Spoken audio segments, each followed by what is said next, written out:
entrepreneurship minor at the University of North Carolina at Chapel Hill.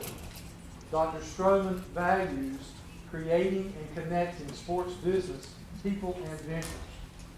She works closely with the university's entrepreneurship and innovation ecosystem of administrators, faculty, and students, developing and promoting analytics and economic impact initiatives. She is the founder of the nationally recognized SPEIA Basketball Analytics Summit, which is held each spring at Kingdom Flagler Business School. It is about to be held this spring on April 15th and 16th. Dr. Stroman's teaching and research interests include entrepreneurship, leadership, marketing, and social issues in sport. Prior to her position at UNC Chapel Hill, Dr. Stroman successfully owned a sport marketing and event planning company and enjoyed a 17-year career in financial services. After achieving multiple sales awards, she joined the management of Prudential Financial Incorporated and GE Capital. She is the 2006 recipient of the State of Maryland's Top Minority Business Enterprise Award from the Governor's Office. She also provides consulting services to numerous sports teams and sports-related organizations, including the NCAA, the Atlantic Coast Conference, the College Football Playoff, and the Women's Basketball Coaches Association. As a former basketball player at the University of Virginia and coach, she is uniquely qualified to assist former professional athletes through the necessary transition from their sporting career to a valued career, business ownership, and or completion of their academic degree. She enjoys working closely with high-performing athletes to help identify and connect players with the necessary resources and skills that they need to succeed. She's a recipient of the Class of 1996 Award for Advising Excellence, the UNC General Alumni Association Harvey Beach 2013 Outstanding Faculty and Staff Award, and the 2015 Pauli Murray Human Relations Award from Orange County.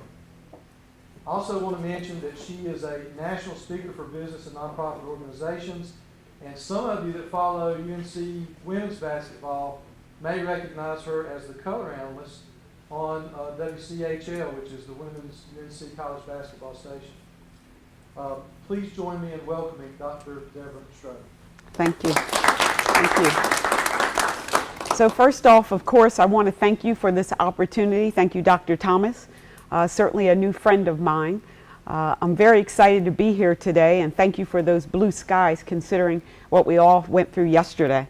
But also I just want to take this time to just recognize Dr. Thomas for his strong, important, engaging work to do things for the university in the sense of coming up to Chapel Hill and inviting us to be a part of your experience. So I'm very appreciative of that.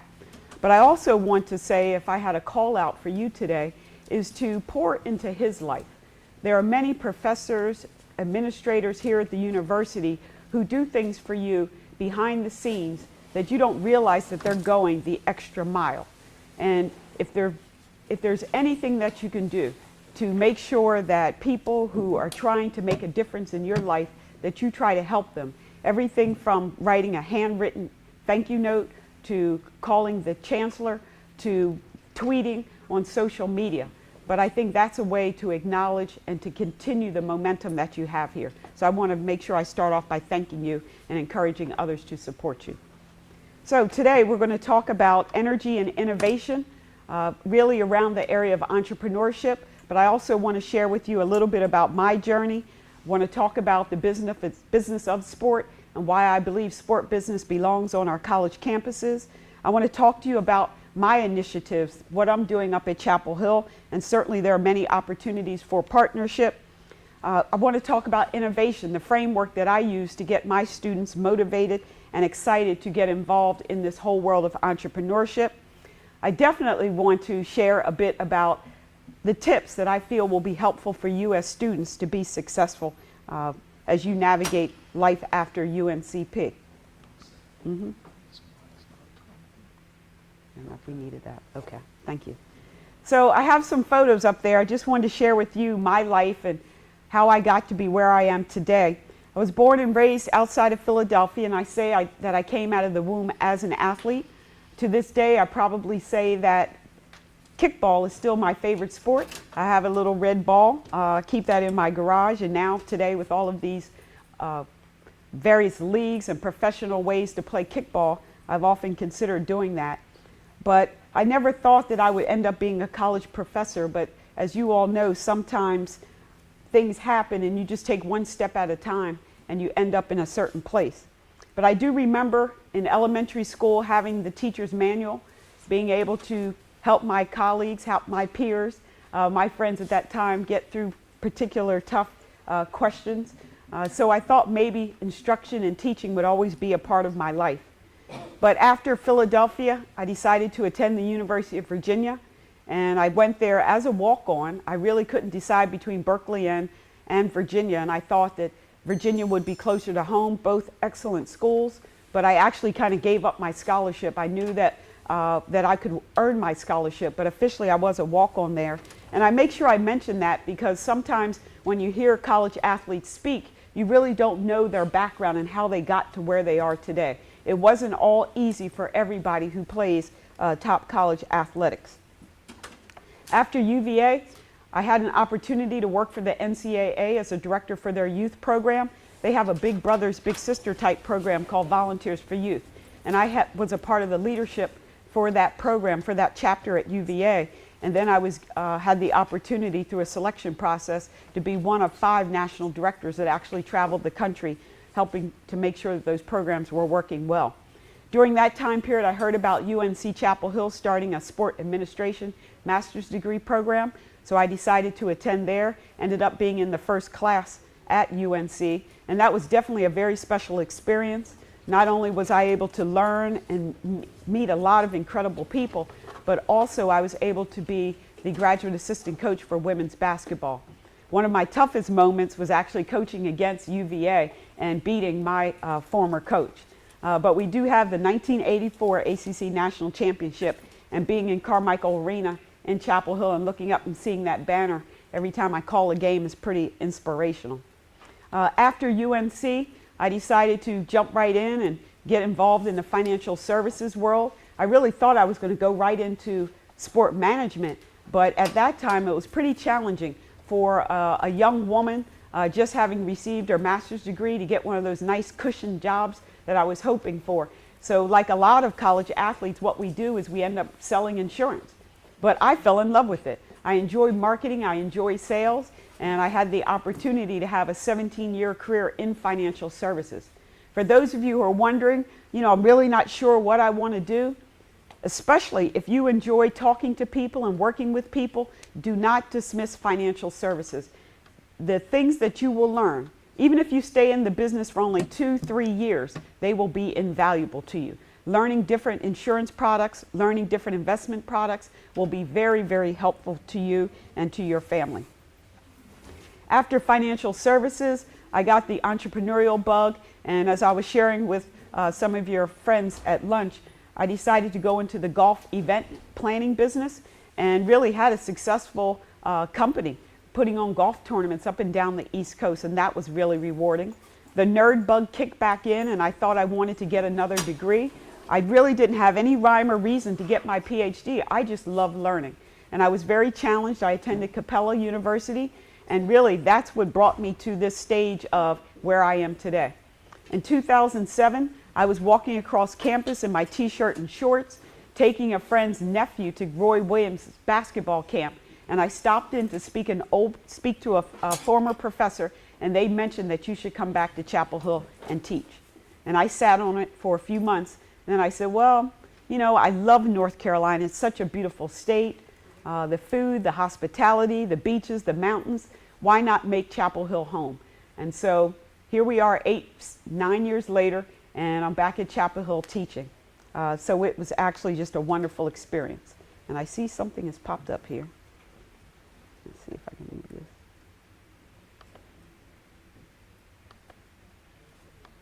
There we go.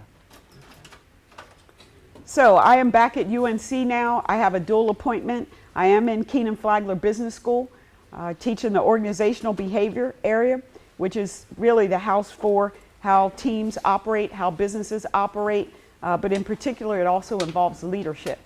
But my unique area is around sport business. So I teach a lot of the sport business courses at Keenan Flagler.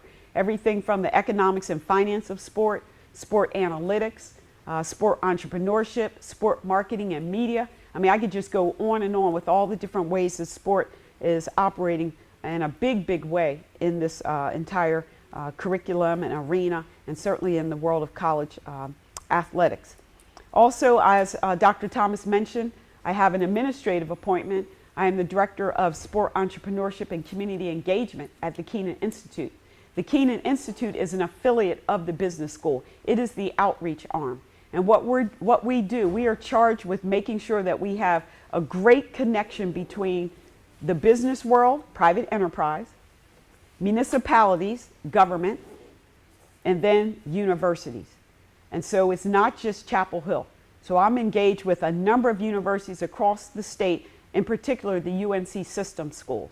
So it's a fun day. Every day I wake up, there's something new to do. There's something different to get engaged with. And I really, really love my job. So I want to get into one of the most important things that I feel is critical to being successful, and that is having energy. You all think about how you ended up here at UNCP, whether you're faculty, whether you're staff, or whether you're a student. Did you choose to be here? Were you selected to be here? How bad do you actually want it? Thomas Jefferson is very special to the University of Virginia as the founder, and he has this quote that I try to use basically in every presentation when I'm talking about sport. He talks about how leaving all the afternoon for exercise and recreation, which are as necessary as reading, actually is more necessary because health is worth more than learning. You can have all the money and all the great relationships that you could possibly imagine, but if you don't have your health, you don't have anything.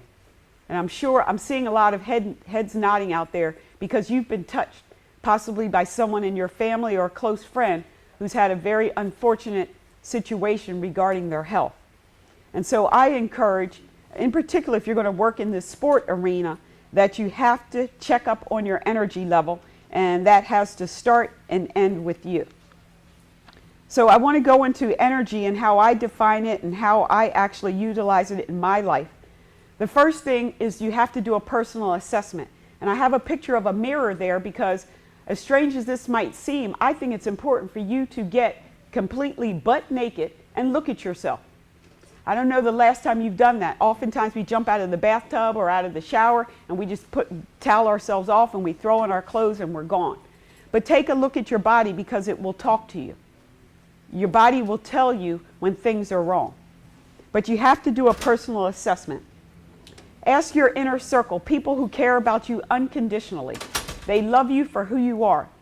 Ask them if things have changed, whether it's the way you walk, whether it's your breath, whether it's your body shape, different things. But you need for people who are close to you and care about you to tell you, you know what, I think you're picking up some weight or you're losing some weight. This is a part of that personal assessment. You have to talk to people that care about you because they tend to see those changes because they're close to you. And then lastly, I'll say here is don't be afraid to ask for help, and in particular, professional help. So many times we just go on and on with our daily activities and we forget that we need coaching. And that might mean a fitness coach. It might mean a nutritionist. It might mean asking for some more data or research around your particular energy level and your fitness level. You are what you eat. I'm a strong believer in eating more fruits and vegetables and certainly drinking lots of water. We all know that breakfast is the most important meal of the day. Consider the fact that you've been sleeping all night, you've been fasting, your body, it's been fasting, and it needs to have energy in the morning. So as much as you want to skip that breakfast, it's critical that you put something. You have to put the fuel inside of your body so that it can be more efficient. I believe in eating something green every day. Whether that might be a smoothie, throwing some kale and cucumbers and Fuji apples in the blender, It might mean making sure I have a salad. It might mean making sure I eat a green vegetable every day. But you all know, you took your chemistry courses, your biology courses, you know the importance of green and plant life in doing that. Unfortunately, we can't get away from the toxic things, the toxins that are in our environment. And so every day we're breathing in things that can harm us. We know the water, and certainly we've been hearing about Flint, Michigan, and I think we just heard about Mississippi, where our water has been contaminated. And I don't know what the water is like here in this area, but certainly it's important to flush our bodies, and we need to cleanse. If you can cleanse at least once a month, that is very, very good for your body. We need to get out all of that gook and allow our bodies to function efficiently. That's very important to cleanse. Just a little side note, it actually takes 6 to 8 hours for food to pass through our system. I remember hearing that Dr. Oz said that a steak dinner can actually take 2 to 3 days to actually pass through your body. So you can imagine what it's doing in there during those 2 to 3 days. Yes, it's breaking down, but in some regards, it's actually rotting. All right, so we have to flush our body. We have to cleanse. Portion sizes. I know America is all about bigger is better, but your meat size should be no bigger than your palm. If you're eating more than that, and certainly, you know, different builds, you're going to eat a little bit more. But just because people serve you lots of food, it doesn't mean that you have to eat everything on your plate. We've been trained to, you know, we have to clean our plate. You know, mom will be upset. But as we get older, that actually turns into an inefficiency in our lives. And we want to be mindful of that. I also want to add here in terms of food is that you want to eat foods of color. The darker, the better. And the two big examples I'll give there are bread and lettuce. So the darker the lettuce, like the salad, the spinach and the romaine, that's more healthier for you. And certainly white bread, you want to avoid that at all costs, whenever possible. Energy, again, now we're talking about moving. Now, for the young people, hopefully you all are walking through campus, you're biking, doing things to make sure that you continue to move. But here are just some things that I recommend, very simple things that you can do. I keep dumbbells under my desk now, so sometimes when I feel I've been sitting for a while, or I'll go and walk up and down the hallways, I'm pumping a little iron. Even if it's just 15 reps, 20 reps every hour or two, that's a way to keep the body moving. It's important to have physical activity. It definitely flushes out your arteries. It cleanses them and keeps them clear and supple. It burns off blood sugar. This is very, very important to constantly have movement in our lives. Every 60 seconds, the average couch potato's heart beats 70 to 75 times. When you are physically active, it only takes about 50 beats. So again, when you're out of shape, you're putting more stress on your heart. So that's why it's important, again, to be physically active. The research is out there that when you are more physically active, it helps to decrease your stress levels, decreases depression.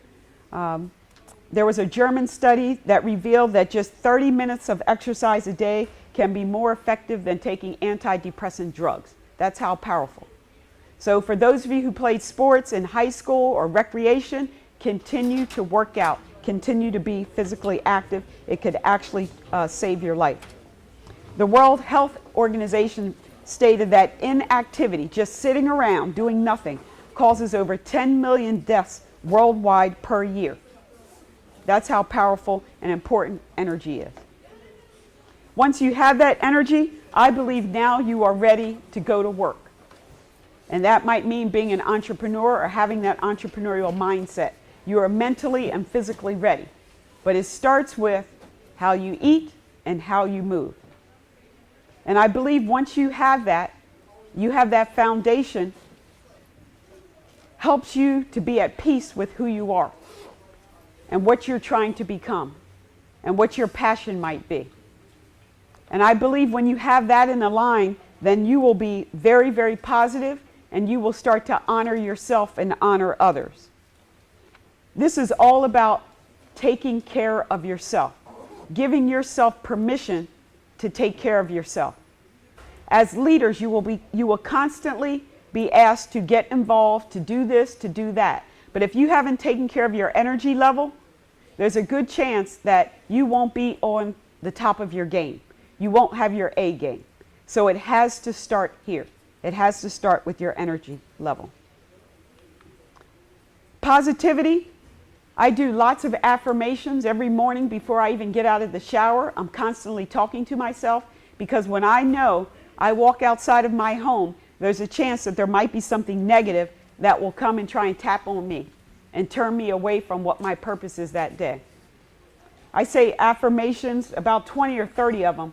Everything from I am peace, I am love, I am healthy, I am happy, I'm creative, I am a positive being, I give and I forgive. I live in abundance of things. God is pouring into my life. Just come up with various affirmations so that you can speak goodness into your life. Because again, there are a lot of negative forces that you might not even be aware of working against you. Affirmations are important. And certainly taking the jump, taking the calculated risk to do something different, then you're going to need a positive foundation. I put service up there because I think being grateful, taking care of others is the key to success. The more and more things that you can do to help others, then you will also receive. It is that fundamental. If you find that you are always receiving things, or as some people say, that you're a taker, then eventually it catches up to you. Your circle becomes smaller. You don't get invited to activities and events because people are viewing you as a taker. Always be a giver. So when I think about giving, to me, there's no better industry than sport. So I want to talk a little bit about the business of sport. I believe it is certainly an agent of change, and this is worldwide. When we think about some of the world politics and what's happening with the refugees coming from Afghanistan, Syria, Iraq, Eritrea, there have been a number of sport teams and sport leaders that have been stepping up. Everything from Bayern Munich, the world champion German soccer team, and how they've reached out to help the refugees. They not only made a financial commitment, but they're actually walking the walk. They're actually bringing in refugees to assist and help. How can we help you transition? I have a picture there of Zaria Abraham. He fled Eritrea in 1990 to settle in Germany. And what he did is he used cycling to help the refugees transition to German life. So again, the power of sport. We all know about Lauryn Hill. Hopefully you watched her story and how she used her love of basketball to have that one more opportunity to play college basketball, and how she touched the entire world with her movement to help with people who are suffering from just very, very disturbing and unfortunate diseases and illnesses. And then, of course, how can we not talk about Dikembe Mutombo and Mr. Nelson Mandela? May he rest in peace. You all know about Dikembe Mutombo and all his work, certainly as a great NBA basketball player, but his heart is much bigger than his game. He's done so much in his home country of the Congo. Just an amazing man. I had an opportunity to meet him last year when I was in Johannesburg with the NBA World Game. One of the most charitable, loving persons on this earth. Mr. Mandela, he certainly changed the country. There are many people who say that when he started to apply the world of sport, that is when the doors of discrimination, apartheid, all those things started to change in South Africa. He basically told the world that as much as we love rugby, football, soccer, people don't want to play with us. They don't want to compete with us because of this ugliness that we have in our country. And that's when the politicians, the leaders within South Africa woke up and said, wow. I mean, you think about it, how painful it is when you were a youngster and if you weren't picked for a sport team or no one wants to play with you. How powerful. That feeling still exists in us as adults. And Mr. Mandela used that to move South Africa forward. So, What is sport? This is a definition that I'm very comfortable with because it talks about fitness, mental well-being, social interaction, play, recreation, organized or competitive sport, indigenous sports and games. I think that pretty much covers everything. Depending on where you are and what you're doing, people will use different variations of this, but I like to embrace everything. It's all about human movement. And certainly human movement can make a difference, not only in terms of competition and bringing out the best in one another, but also it can help with tolerance, and it helps to empower women and young people. It contributes to social inclusion. When you think about all the different industries out there, whether it's food and beverage, transportation, banking, all of those, where do you see the diversity like you see in sport? Now, does sport have a long way to go? Absolutely. We can be better, we can do better, especially when we talk about hiring practices and opportunities. But sport is certainly that platform that can bring people together. So it only makes sense that we should examine this phenomenon, this activity, this organization, and the people. I've listed some of the benefits of sport. In fact, it's just a short list. And when you think about your background, certainly you can see things here that have helped you along the way by participating in a sport activity. And I believe that for many people, you probably learned a very important life lesson through a sports setting when you were young. I do believe that. And one of the biggest lessons is that even though you work hard, it doesn't guarantee a reward or first place. But we continue to have discipline. We continue to take another step. Here's some data on the sport world. And I could have pages and pages of data on sport and how powerful it is and how it touches people. But as you can see here, just this past season, it was over $93 billion wagered on it. People are interested in this activity. Sponsorship in college athletics, over $1 billion. David Stern, he participated in a $5 million financing round for a fantasy esports startup. Sport analytics. This is definitely growing. For those of you who are more quantitatively motivated, this world is really, really growing. We're talking about going almost to $5 billion in 5 years. You talk about opportunities. So you don't have to have been a former football coach or even have played the sport. If you're a quant, then you need to think about getting into the sport industry. And this past year, we had Washington and Texas play a regular season game in China. Now this is interesting, that third bullet there. By 2020, almost a third of the United States public schools could be without sports. How is that going to affect the country? Think about how sport has affected your life or a loved one. Will that help with our physical activity, our stamina, our strength to go forward in the future if we know that many young people will not have the opportunity? And then when you think about opportunities, so many of our young people, you know, they're mesmerized by looking at the NBA and all of the broadcasting on our various networks. 541,000 young men out there playing basketball. Only 3.4% will go to college, and then 1.2% will get drafted. I'm not even saying make the league and actually play and have a career. So we have to continue to study this. We have to continue to examine it. And certainly I encourage you all to look into it. I believe my role, other professors across the country, we believe that academia can help in this area.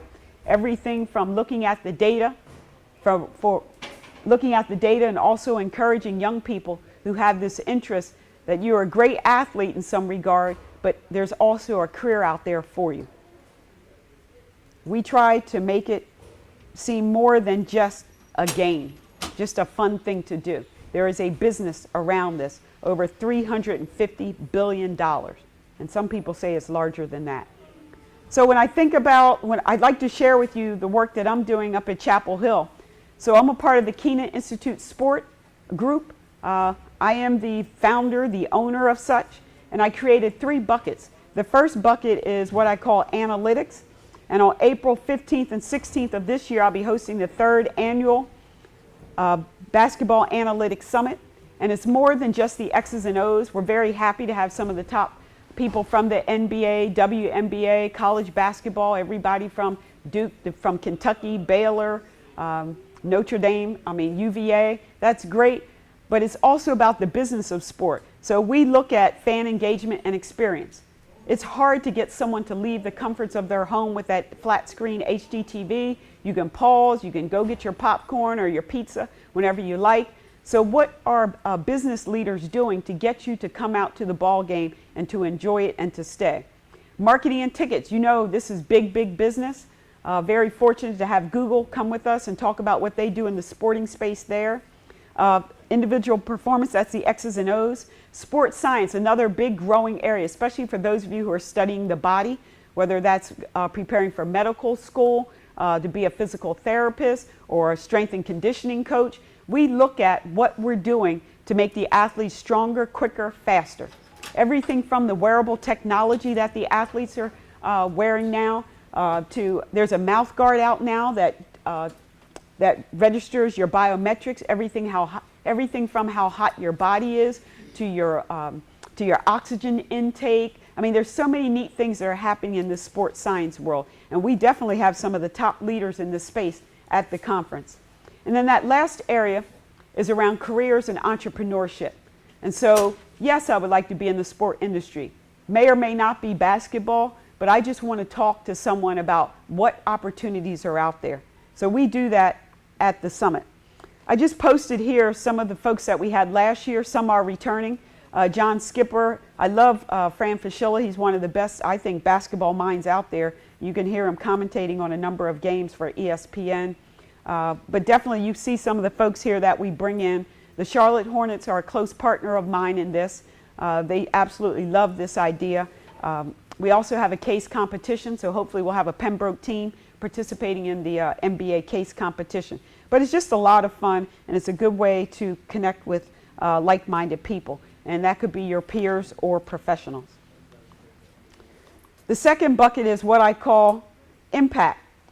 So I believe that North Carolina is much more than NASCAR and basketball. There are amazing things that are happening in this state. And so first off is creating an inventory of all the sport-related activities that are happening in our 100 counties here in the state.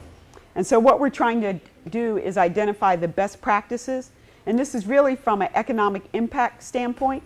I believe that certain parts of eastern North Carolina, you're not going to get a Major League Baseball team. You're not going to get the NFL because the Panthers have that. And certainly, we've got the Carolina Hurricanes. But there are various sporting events that take place in different counties that help to generate profits, raise revenues. And so if we can identify these different sporting events that are happening at these different counties, then maybe we can help eastern North Carolina, or maybe eastern helps western North Carolina. But we have to talk about it. We have to unpack the data. We have to data mine and share this information. I put up some pictures there of some of these different activities. I don't know if you all knew about it, but there is everybody know about the table tennis center near RDU, near the airport? It is one of the best table tennis ping pong centers in the world. The Chinese national team actually flies here, and they will compete, they will practice. I think this must be on a timer. There we go. Outside of Charlotte, there's our Whitewater Center. How many people have been to the Whitewater Center? Okay, we've got some there. There's no doubt the ACC tournament is a big draw, and certainly Charlotte is our big major metropolitan area. But the ACC tournament brings in over $25 million to Greensboro every year. That's a nice chunk of change to have in your budget. And it's everything from hotels, airport usage, transportation. Charlotte, direct spending on sporting events, video production, and youth tournaments was over $1 billion in 2014. That's opportunity, that's business. And almost 14,000 direct jobs were supported by sporting activities. Lots going on in the sport world. Greensboro has one of the best aquatic centers. In fact, the UNC diving team in Chapel Hill drives over to Greensboro to practice and often compete because of that facility. And over in Wilmington, there's the Lightning Regatta, the Carolina Yacht Club. It's the second oldest club in America. Boats come from all over the country, right here in North Carolina. But no one's talking about it, but I'm getting ready to talk about it. I had a nice conversation with the governor about this, and he can use this data to help recruit and retain corporations to our state. And that is very, very important. That helps with our bond rating. It helps with our roads. This is all connected. This is all connected. And again, thinking about how we can serve. By serving the state of North Carolina, I believe that we will continue to have positive outcomes. In my unit in Chapel Hill, thinking of ways to serve. You all are familiar with the Durham Bulls, one of the most highly recognized minor league baseball clubs in the country. A big part of that is because of the movie, but certainly the Durham Bulls, they are a great attraction to our state. And this is something I'm encouraging you to take a look at and research. But you all know about the Tri-Habitat coming to Wilmington? This is a major facility that's being built. I believe it's over 1,000 acres. But what they're trying to do is draw all those folks who participate in activities where you're doing the swimming, the biking, and the running, right? We want to bring that to North Carolina from all over the world. So I'm just thinking about the job opportunities that are going to be available. But definitely triathlons is coming to North Carolina. And I think we should all be prepared and be ready to jump on that. So I just want to mention here the economic value of doing this type of work. I mentioned some of this. Certainly, we want to make sure that I work with students because it's all about you. I want to make sure that this is student-centric. I have a group of students, MBA students and undergrads from all different majors. You don't have to be a business student to be involved in these projects. Definitely, I think by having the quantitative data, making sure that comes alive, because we can talk about it. We can talk a good game and say that, hey, we have a lot of great football players here in the state, but we need to see the numbers. We need to demonstrate that that is actually true. Certainly, we don't want the Panthers to leave North Carolina. We don't want the Hurricanes to leave. So we can use this information to help support business decisions by leaders. And lastly, of course, the innovation and selling our state as a diverse economy. That's really, really important. And at last year's summit, I had my students actually present, those who are working in this impacts bucket, I had them present at the analytics summit. And they brought up a number of things that their data had uncovered, everything from, you all familiar with pickleball? Any pickleball? That's the fastest growing sport in America right now. So you might want to look at pickleball as an opportunity to, for careers or just for interest. Certainly at my age group, we're definitely playing pickleball. The other thing that we uncovered is that many states use running, road races, as a way to bring in revenue. And North Carolina continues to struggle in that area. We don't have a major road race. And I don't know why. I'm wondering why Charlotte doesn't do it, maybe Raleigh or Greensboro. But as of right now, we have some nice races, but nothing that is major. And I think that's a big opportunity for us. Okay? So we've got analytics, we've got impact, and then my last bucket is connections. And this is really just who I am, trying to connect students with faculty, staff, and professionals. And you know, being the faculty advisor for these three clubs really is probably the biggest joy that I have each and every day. But I have amazing I have amazing leaders who come in each and every day, and we talk about what we can do to serve the other students. The Carolina Sport Business Club is regardless of your major. If you want to be in the sport industry, be a part of the club. We do everything from road trips. In fact, we're going to Charlotte on March 5th to meet with the Hornets and ESPNU. They're based down there in Charlotte. We put on our own career conference. That's a CFE. That's in the fall. In fact, that actually has a fitness tone to it. We call it Carolina Sport and Fitness Expo. We bring in lecturers from all over the country. I've had the director from the NCAA. We've had Sonny Vaccaro there. Val Ackerman. She was a teammate of mine at UVA, and now she is the commissioner of the Big East. That's a picture of Fred Whitfield, the president of the Hornets. But we just try to do things to keep the students engaged and certainly to connect with others. The MBA, they have their own sports and entertainment club. They do a trek every year, and they usually go up to New York to meet with the Big Four, you know, the MLB, NBA. We try to meet with them and get them connected. Again, they're trying to have informational interviews so that they can learn about opportunities. But this year, we decided that, you know, UNC is pretty special. And the folks down the road, even though we fuss and, you know, scream at each other and hate each other when we play sports, but off the field, off the rink, off the court, Duke and Carolina work well together. And so we decided to talk to Fuqua, their business school. And so we are going to have our own employer event with a partnership between Keenan Flagler, UNC, and Fuqua, Duke, this fall. And so we want to, as opposed to going up to New York, we're going to ask the Big Four to come down and see us. It only makes sense that sport and law have to be intertwined, especially college sports. That's a whole area of compliance. We have athletes here in the room. You know about compliance. It's very important. And you have to understand the law, the policies, and definitely for professional sports. And so there's a big, big market, lots of opportunities with the entire legal world with sport. So those are my three areas, again: analytics, impact, and connections. And I enjoy every bit of it. You know, Pembroke came up for our Carolina Sport Court. That was my version of a sports Shark Tank. And Pembroke did a great job, great representatives of your university. But that was an exciting opportunity as well.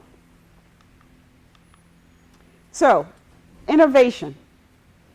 This is the framework that I came up with when I started teaching sport entrepreneurship. There are so many things that we could redesign or re-engineer or create. And I said, let's just put them in categories. So after about 3 or 4 weeks of doing creativity exercises, then I switched into what are we going to build, what are we going to create that could possibly be commercialized in the future. Because for a lot of students, 17, 18 years old, your first thought is, oh, I'm going to have a t-shirt company. Or how can I get pizzas delivered quicker across campus? No, we want to change the world. We want to do big things. And so we have these three categories. The first is I ask the students to consider yourself as an athlete, whether that's college, pro, high school, whatever. You're an athlete. What bothers you? What are your pain points? What types of things would you like to see that would make a better experience for you? And I've had some amazing ideas. Everything from, I remember one student said that he's bothered when he comes from practice. He's an athlete. He comes from practice and he's got his gym bag and his clothes, and he had to take maybe a quick shower, but he really isn't clean like he wants to be. And he comes into class and he drops his gym bag and he's thinking about the nice looking co-eds sitting next to him, and they're thinking like, gosh, he smells. So he said, I would like to create a gym bag that has some type of technology in it that will contain the smell. Okay? So those are types of things that he's thinking about building. The next category would be, well, actually I'll mention first place from the sport court. This company is called Cool Souls. Former football players came up with this idea. In the summer, the artificial turf can get up to 150, 160 degrees. And a lot of the football players, while they're waiting to get their reps, they're doing this because it's too hot.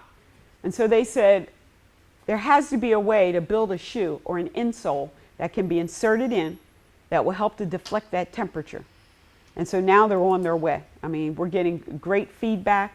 I think they're going to be millionaires. I really do. Because once they get this patent down and then sell it to whomever, they're going to be set. But building that type of insole. But again, you all think, what bothers me as an athlete? What could I build? What could I improve upon? The next category is spectator, and we're all spectators. Whether you're sitting in someone's home and somebody turns on a sporting event and you don't particularly care, but okay, I'll watch it. Or if you're like me, that will actually go buy a ticket and go out to the arena or the facility. What can make your experience better? What is your pain point there? Is it the parking? Is it the concession lines are too long? So we know we're seeing innovation in this space in a major way. So if you go over to NC State and their basketball arena, so now they have little kiosks. So as opposed to, because it's very tiresome, to walk all the way around the arena trying to find out where your favorite food is. Now you can just go to a kiosk and say, oh, this is where the French fries or the barbecue or the ice cream is located. Okay? So think about yourself as a fan. One of my students thought, and again, generally there are no new ideas, okay, so it's about execution. They thought it's very frustrating. I don't know how you all feel, but I'm in the group where I'm very challenged when I hear Dickie Vitale call a game. So the students said, why don't we build some type of technology where you can watch the ball game, but then you can get a feed to get your local broadcaster. Okay, so they're still working on that. And I think some of the bigger companies are also working on that as well. What if you're watching the Super Bowl? What we had to go through. I believe most people here hopefully were cheering for the Panthers. But as opposed to having those national broadcasters call the game, we were able to tune into the Panthers broadcast and get the inside, the details, the things that the national broadcasters don't necessarily know about our team because they've been following them the entire year. So again, think about yourself as the fan. What experience could you improve? And then the last one is the leadership. Now everybody's a GM, an owner, an athletic director. What are your pain points? For lots of them, it's whether or not, paying athletes enough, right, or paying them at all. But I was reminded in this space with Roger Goodell, commissioner of the NFL, and what he's been going through, and what some people will argue were just mistake after mistake after mistake. So what could you build, whether that's a product or a service? I had a group of students say that scheduling is a major issue for college athletics, and it takes a lot of time, and there's a lot of inefficiency, right? Sometimes, especially if you're a bigger school, you're trying to find that university all the way across the country that will fly, lose by 50 points, and then you pay them a check and they go home. Well, what if they created an algorithm where the athletic directors could go in, put in, I'm looking for someone who will come play on September 15th, and we're willing to pay X amount. You put a range there in monies.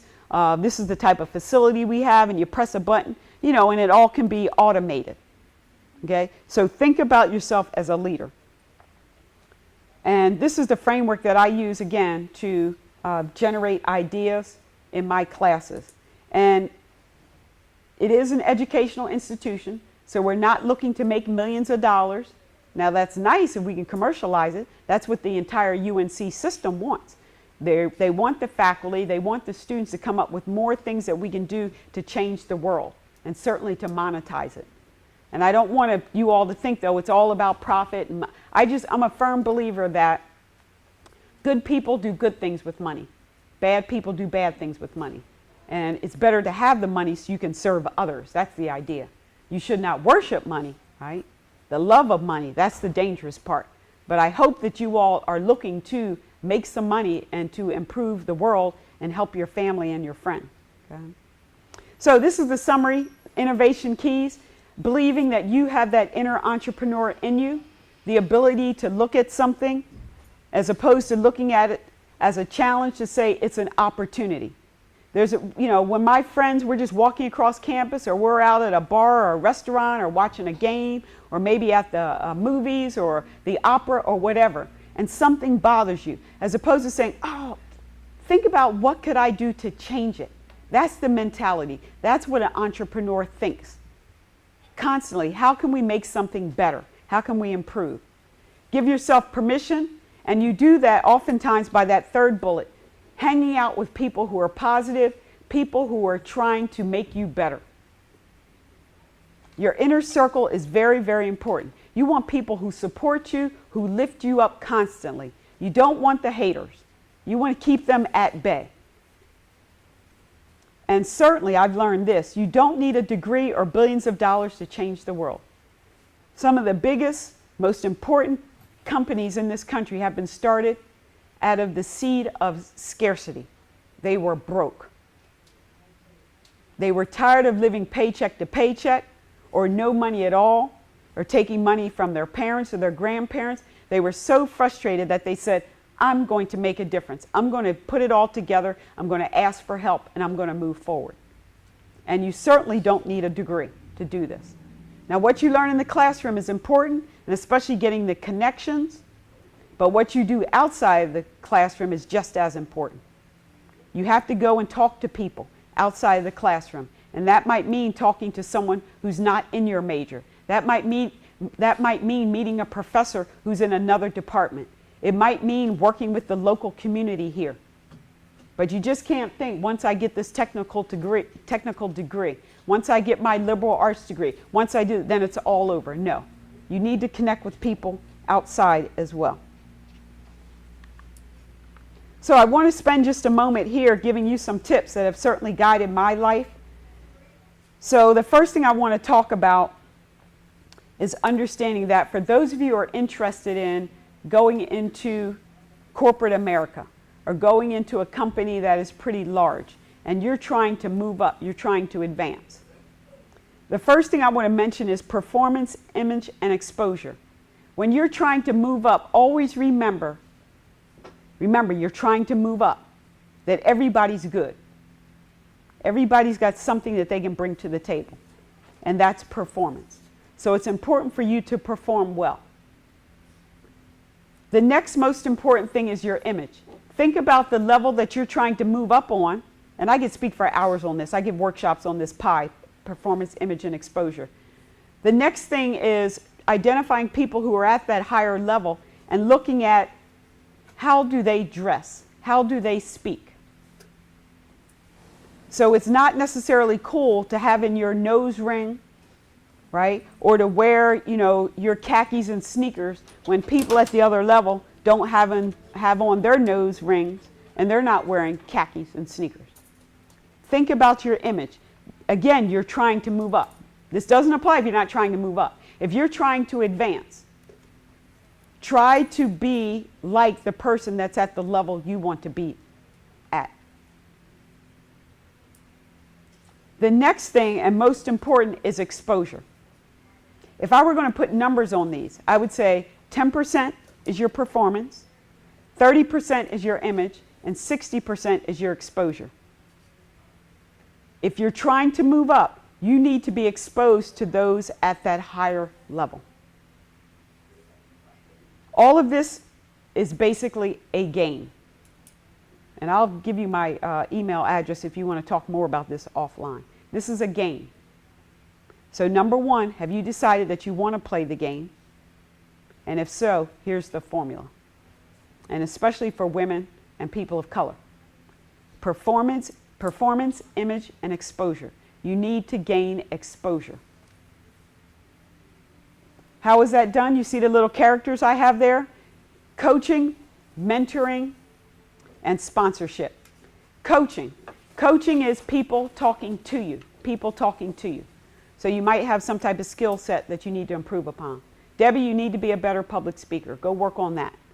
Debbie, you need to figure out, how this algorithm works. Going to help you. They're going to coach you through that. Talking to you. Mentoring, talking with you. And I hope everybody in this room has a mentor, regardless of your age. That person cares about you. They might mentor you for 6 months. It might be for a lifetime. But they're going to talk with you back and forth. That's critical. The last one, sponsorship. Talking about you. Because you can't be everywhere. You can't be at every reception. You might miss an activity that's being held at UNC Charlotte, even though you want to be there. Your parents, your guardians might say, come home, there's someone I want you to meet. You can't be there. So you need people who will sponsor you. They talk about you. But you can't go up to that level and say, will you be my sponsor? That's why exposure is so important. You need to be in places so that sponsors, people of influence, can see you and say, that person's sharp. I'm going to connect with that person because I believe they should be up here with me. They should be at my level, or they should be running this project. Okay? So everybody needs sponsors. I am very, very blessed for a number of sponsors that I have. I made sure that I had exposure. This is not about arrogance. It's not about ego. Remember, if your ultimate goal is to serve others and to make a difference, and it's almost like your gift back to the Creator or to the universe or to your God. So you have to be exposed so that you can show your gift. And so once you're out there, people say, wow, I like how they dress. I like how they speak. I like how they handle this particular project. I want to sponsor that person and give them opportunities. Sponsors put you in places where a lot of people don't know about. They'll invite you to certain events that most people don't know about. They'll say, you need to come by my office because I want to introduce you to someone that otherwise you might not have had the opportunity to be introduced to.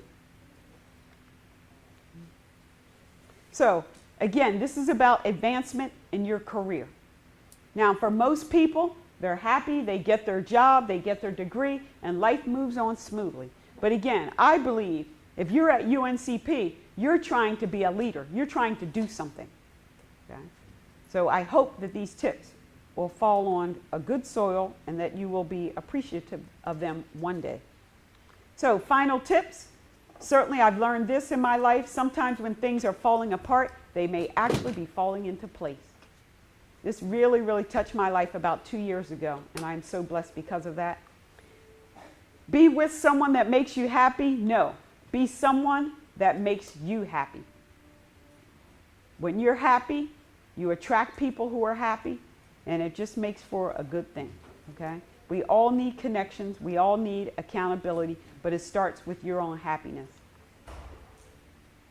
Be grateful. Again, try to get connected with sponsors.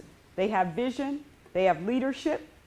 Your opportunity is right around the corner. You have no idea who you're going to meet today, this weekend. Always have your A game. And I'm not saying you have to be dressed up or you have to be in a certain place, but you never know. It could be in the grocery store.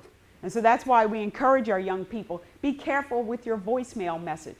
You're in college now. There's no need for the hip hop music banging in the background and you have some crazy voice or whatever. You are professional. You don't know who's turned over your phone number to someone, and then here's that one opportunity where they call you now, and then they're hearing this. We know about social media. I had one student who I thought was just a really good student. An employer called me and said, Dr. Stroman, we're interested in hiring this young man. He listed you as a reference, but we went on his Facebook page. I don't know how they get on your Facebook page because it's all supposed to be private. But anyway, they got in and they saw him giving the finger to somebody and doing some other crazy thing. And they said, we just have concerns about hiring. So even though you are upstanding of high character, understand that the people in your network, in your inner circle, if they do stupid things on their Facebook page and it might get posted on yours, it's a decision you're going to have to make, right? So just stay ready. And then, of course, understand that you're competing. I'm a big proponent of collaboration, but I think there is value in competition. But you have to think about, why should somebody choose you? Why should a sponsor choose you? Why should an employer choose you? Whether you want to go work for IBM, Procter & Gamble, maybe Pinehurst, wherever. Why should they choose you? What is going to distinguish you from everyone else? And it's not a matter of name dropping. Certainly at Chapel Hill, I have a lot of students in my class and their parents are who's who of everything. This is about you. How are you going to distinguish yourself? And whenever I do the pros and cons, I don't do the negative symbol. I always do a delta. So what are you doing to work on your things that you need to change? What are you going to work on? Okay? And then Ray Kroc, Mr. McDonald said the two most important requirements for major success are, first, being in the right place at the right time. Timing is very important, but again, that's about exposure. And secondly, doing something about it. What are you going to do? What are your action steps?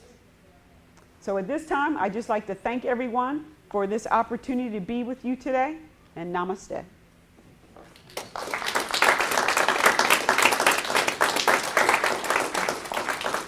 Thank you, Dr. Stroman. We have time for questions, so feel free to ask Dr. Stroman anything you'd like, pick her brain, ask her about her experience, ask her about some of her beliefs, which she's obviously shared with you, but The floor is yours. I know I talked about a lot of things, but anything on your mind? Yes. I don't even take the first one here. And you didn't address this directly, but you got close to it. If you historically think of some of the leagues that have come and gone, like the NFL, you have USFL came up, and then you have different leagues, and you have others that have been successful. Do you see the potential for having multiple professional leagues in the same sport, or do you think like Major League Baseball or NFL or NHL, we're going to have that one league? Do you see much opportunity for innovation there, or do we have essentially a monopoly, if you will, on that?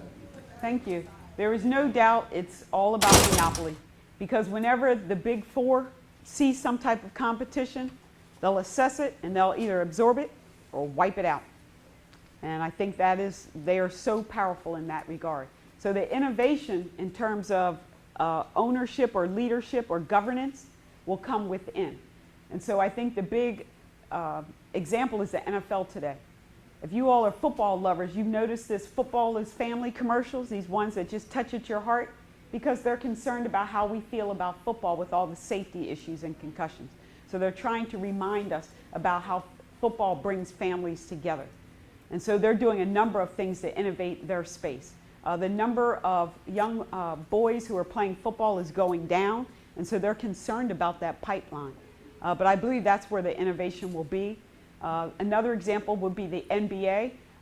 The American populace keeps screaming about why you're raiding college basketball and taking these players away, or they're leaving too early and they should stay to get more education. And so now the NBA has put a big focus on the D League. And you all know we just got a D League, the Greensboro Swarm, okay? And so talking about opportunities to work, I'm working closely with the president of the Swarm to get students in there, internships and everything, because they're going to run it like a minor league baseball. If you all don't know, if you need experience in the sporting world, go to minor league baseball, because some of these other sports or different organizations, because they're so big, there's so many people, you get one job and that's it. With minor league baseball, it's a smaller staff, so you get to do marketing. You might even be the mascot one day. You'll do concessions. You'll do operations. You'll do all those things. And so the D League is the same thing for basketball. So that's coming to Greensboro, and that would be an example of we have to innovate, because otherwise someone will come in or take over, or our numbers will go down. Okay? Thank you. Questions, thoughts? What careers are you all interested in? Let's hear some of them. What do you all want to do? Oh, they're real shy. Come on, guys. No one, not sure? Yes. International business. International business. Tell me what that means to you. What is international business? Well, before I came to college, I wasn't really sure what I wanted to do, so I just thought about a lot of things that I like or things that could help me out. And I really like to travel. Like when I'm at the airport, it really makes me feel comfortable. So traveling was a key thing. And I'm German, so speaking another language was another bonus. So if I can get one more language, I think I'd be pretty set. I think you're fine now with wanting to travel, feeling comfortable in airports. Certainly you can take every aspect of business and stick, the fact that you're going to be located in another country. So if it's marketing, maybe you want to do some type of marketing work within Germany, or maybe it's finance. Have you thought about the sector? No. Okay, all right. Well, just thinking about transportation, maybe that's one thing to look at. Okay, very good. Others, what are you interested in? Anything I can help you with? Yeah. I got a question. So, soccer in America, obviously it's not as big as basketball, football, hockey, So, what would you think would be, a game plan to elevate soccer to that level of the other sports? That sounds like one of my classes. We talk about this all the time.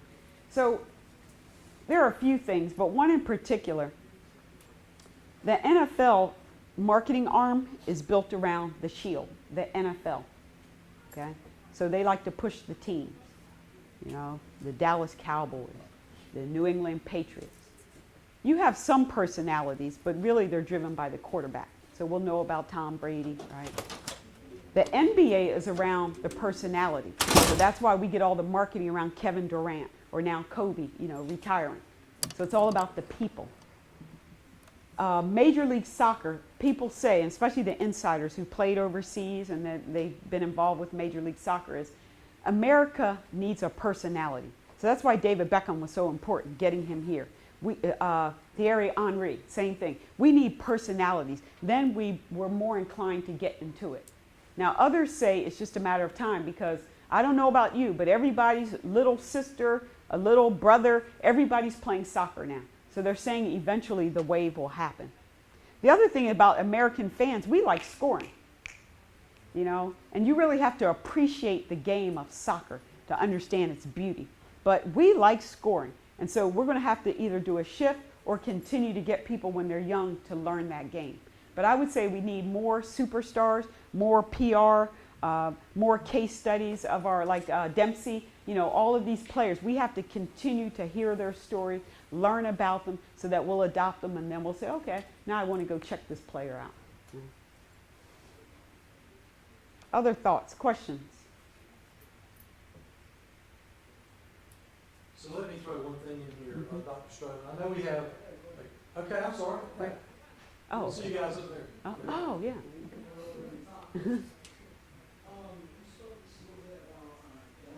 Yeah. As far as marketing yourself to a business and you know, just coming from the background of sports person, if you could expand on that a little bit.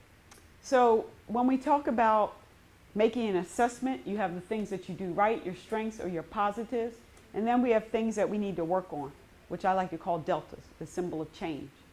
And so I would encourage all of you to consider yourselves a brand. I do a lot of this in my classes, regardless of what class I'm doing. I always have one lecture on branding, personal branding. You have to consider yourself a brand. And so how are you letting people know about you? A little bit of that exposure piece. Do you have your own website? Well, what would I put on my website? Maybe it's some commentary. Maybe it's one of your influencers. You're going to talk about, you know, what they recently said.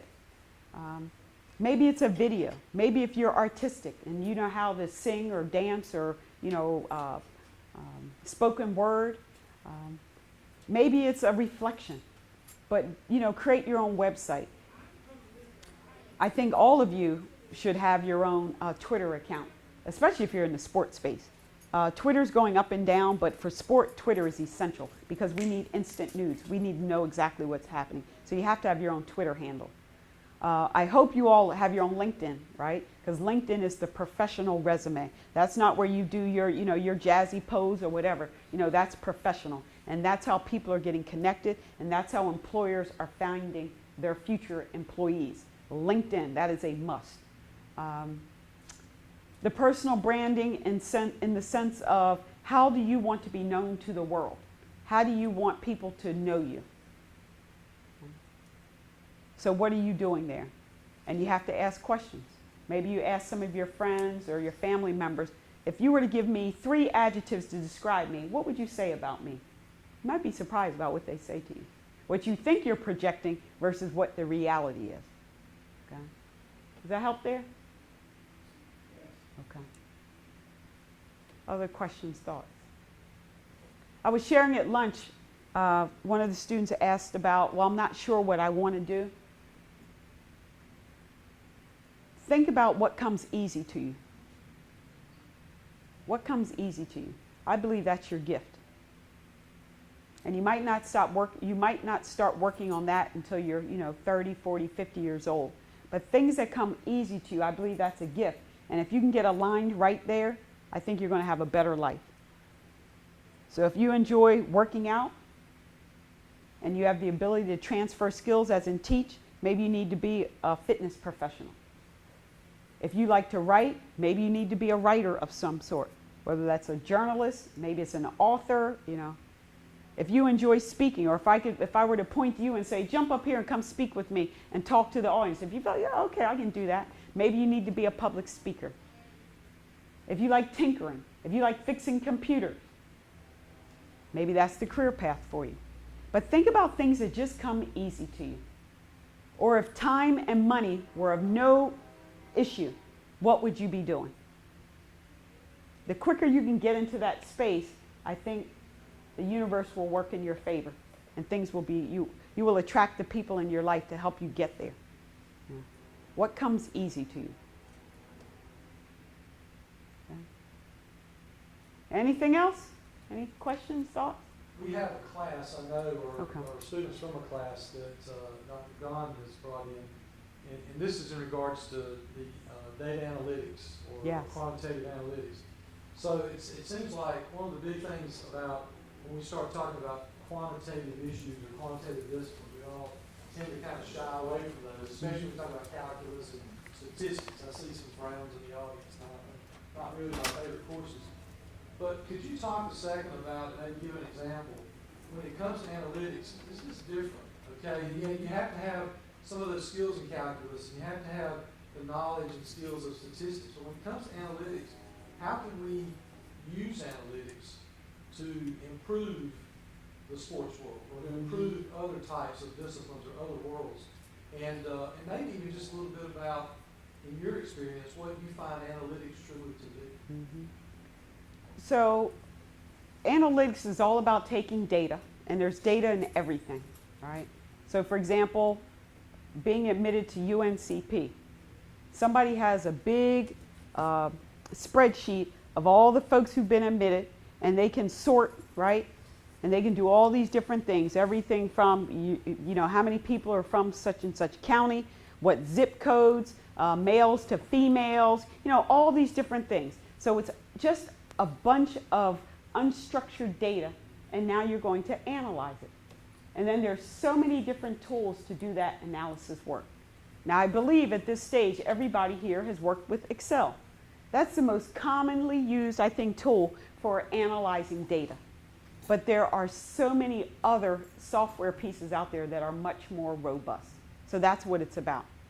Now for some of you, math was very easy for you. You did your multiplication tables, boom, boom, boom. And then when you started to move on to something else, it got a little hard. But the idea is math, 1 + 1 always equals 2, whether you're here at Pembroke or whether you're in Paris or Johannesburg.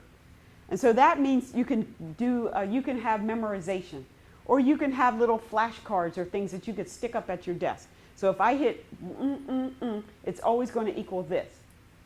Now there are some people who have been doing this over and over again, so they're really good at it. So they don't need a flashcard or a memory stick, or they don't need to memorize that I hit this, this, that. That's those folks, and they're like your super quant. Okay?